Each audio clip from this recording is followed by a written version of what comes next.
Plate आधी ॲडहिअर होतं मग सिक्रेट करतं मग बरोबर ॲडहिअर होतं मग सिक्रेट करतं मग ॲग्रिगेट होतं. तर सिम्पल फंक्शन टेस्ट आहेत त्याच्या ब्लिडिंग टाईम, नंतर काउंट बघू शकतो, मग ॲग्रिगोमेट्री, नंतर ॲक्टिवेशनच्या टेस्ट आहेत आणि ती थेरपी मेजरमेंटच्या टेस्ट आहेत. तर ही जी आहे platelet function analyser he point of care आहे टेस्ट, आणि प्लेटलेट ॲक्टिवेशनसाठी वास्प-पी ही चांगली आहे. ही पॉईंट ऑफ केअर आहे, ही ॲक्टिवेशनसाठी आहे. आणि गोल्ड स्टँडर्ड ही आहे ट्रान्समिशन प्लेटलेट ॲग्रिगोमेट्री.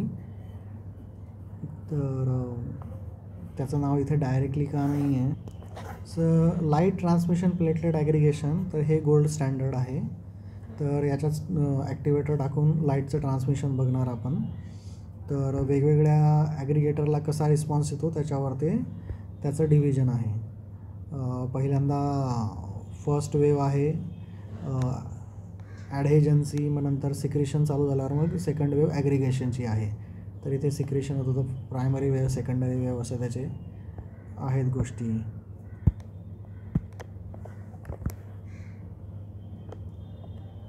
ॲग्रिगेशन नंतर सिक्रेशन होतं इथे, आणि मग इथे सेकंडरी ॲग्रिगेशन होतं. Primary aggregation, secretion, secondary aggregation. तर depending on chart, depending on aggregation, तर डिसीजचा त्यांचा फ्लो चार्ट आहे. नंतर प्लेटलेट फंक्शन ॲनालायझर हे पॉईंट ऑफ केअर आहे. याच्यात ॲक्टिवेटर टाकतात, कोलॅजन आहे इथे, आणि शिअर टेस्ट बघतात. तर त्याच्यामुळे त्याचं फंक्शन कळून येतं. Global test for platelet function आहे, ग्लोबल टेस्ट आहे. Rapid point of care testing आहे, हाय शिअर कंडिशन बघतं ते.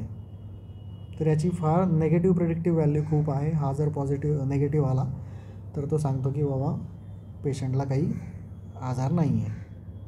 पॉझिटिव्ह आला तर काय, दॅट इज डिफरंट. आणि मग फ्लो सायटोमेट्री आहे, तर कुठलेही G3PB किंवा जे काही मॉलिक्युल्स मोजायला. आणि सगळ्यात शेवटी टेग आहे. तर टेग आपण बघितलं, कोॲग्युलेशन, फायब्रोनोलायसिस, क्लॉटिंग, क्लॉट कायनेटिक्स आणि क्लॉट स्ट्रेंथ हे सगळं बघतो.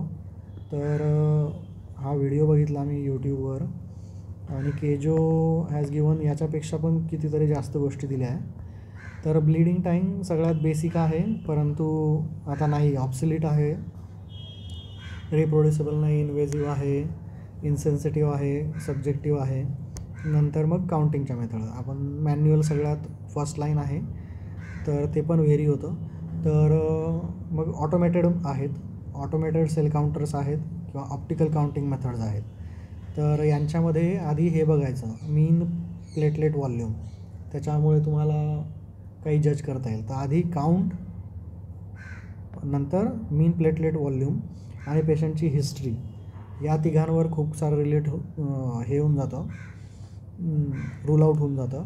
मग फंक्शनसाठी मग तुम्हाला बाकीच्या गोष्टी कराव्या लागतात, जसं की ॲग्रिगेशन बघायचं आहे. तर याच्यात टर्बिडोमेट्रिक मेथड आहे, त्याच्यात ॲक्टिवेटर टाकला, ते ॲग्रिगेट झालं तर किती टर्बिडिटी कमी होणार ते बघणार.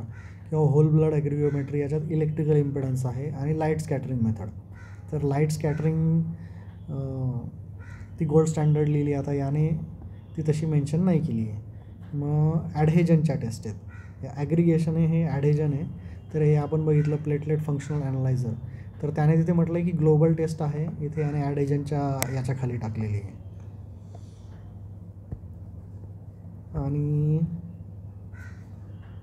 मग थ्रोम्बोइलास्टोग्राम टाकलं याने ॲडिशनल प्लेटलेटचं क्लॉटचं. नंतर मेजरमेंट ऑफ प्लेटलेट ॲक्टिवेशन, तर प्लेटलेट ॲक्टिवेट झाल्यावर वॅसोडायलेटर स्टिम्युलेटेड फॉस्फोप्रोटीन सिक्रेट करतात, ज्याच्याने सेल मोटिलिटी येते. तर हे एक ॲक्टिवेशनचं मार्कर आहे.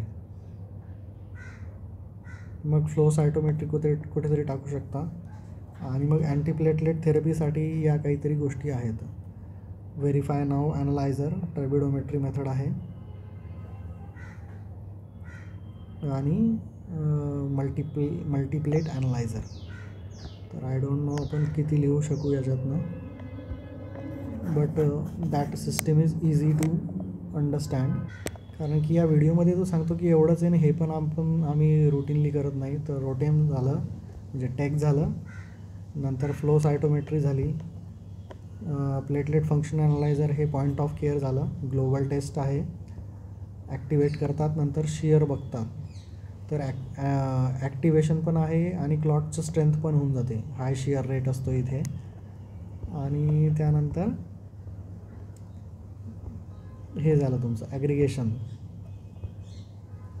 Light transmission aggregometry. So this is doable. आणि ब्लीडिंग टाईम जे ऑब्सोलिटेड आहे आज सध्या, जे प्लेटलेट फंक्शन आहे, ब्लीडिंग टाईम आणि खाली आपला टॅग, फ्लो सायटोमेट्री एक जनरल, प्लेटलेट फंक्शन ॲनालायझर एक पॉईंट ऑफ केअर, आणि लाईट ट्रान्समिशन प्लेटलेट ॲग्रिगेशन हे गोल्ड स्टँडर्ड आहे. आणि मग हे whole blood impedance, electrical impedance आहे, वॉट एव्हर.